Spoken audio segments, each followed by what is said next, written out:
My name is Rhianna, and I have 5 kids. My oldest is Nick, and then I have Caitlin, and Sasha, and Olivia, and baby Sam.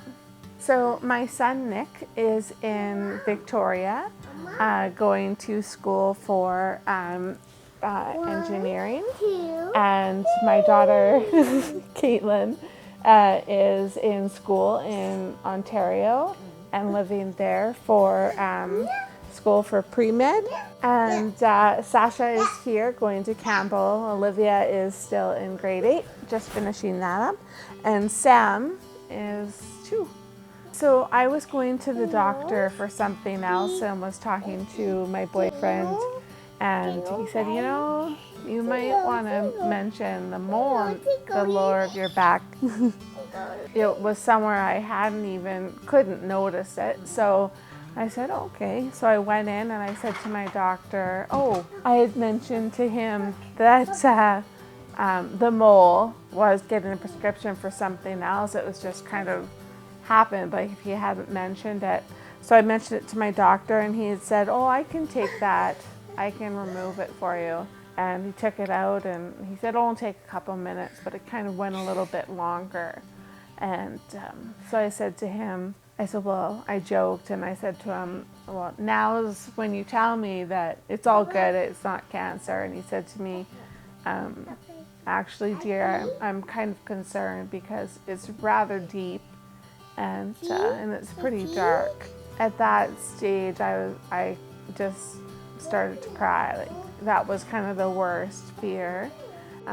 They had called me and said, can you come in? It was a Friday, and I said, well, actually, it's my boyfriend's birthday party tonight, grocery shopping and everything.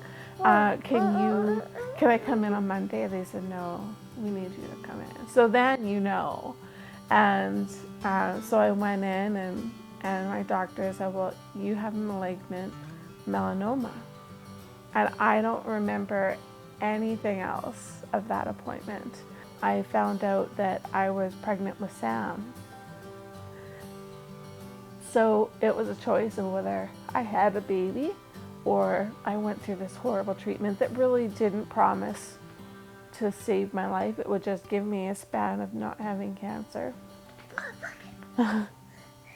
So obviously I made the choice to have her, and I went in and I found out that I had progressed to stage 4. So I'm now terminal, and didn't really give me much for treatment options. So I kind of was like, well, that's unacceptable. I've got this brand new baby, I have other kids.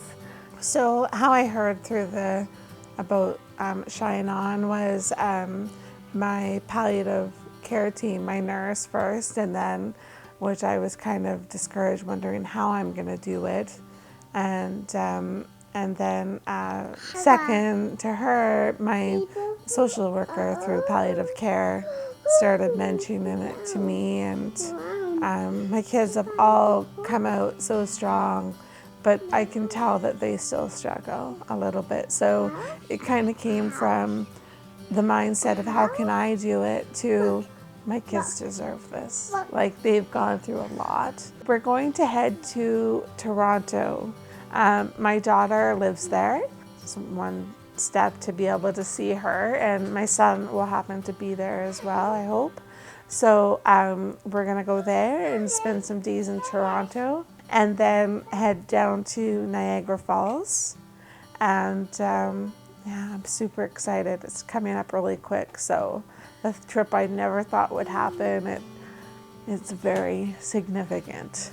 I'd love to take my girls to a baseball game with the Toronto Blue Jays. There's something about a live game that is just will make lifetime fans out of them. So that's exciting. And we're gonna go to Niagara Falls and go on the boat. And we're going to go to the zoo, and we're gonna go to Centerville Island, and my girls wanna go to Wonderland. And so yeah, we have lots planned.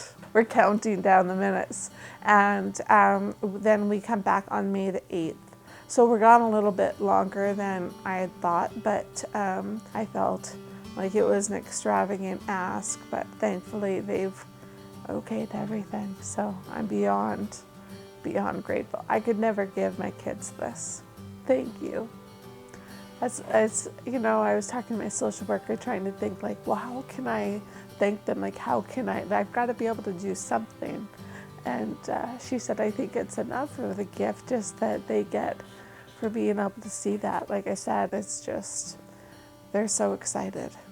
And I think the memories that they'll have is amazing.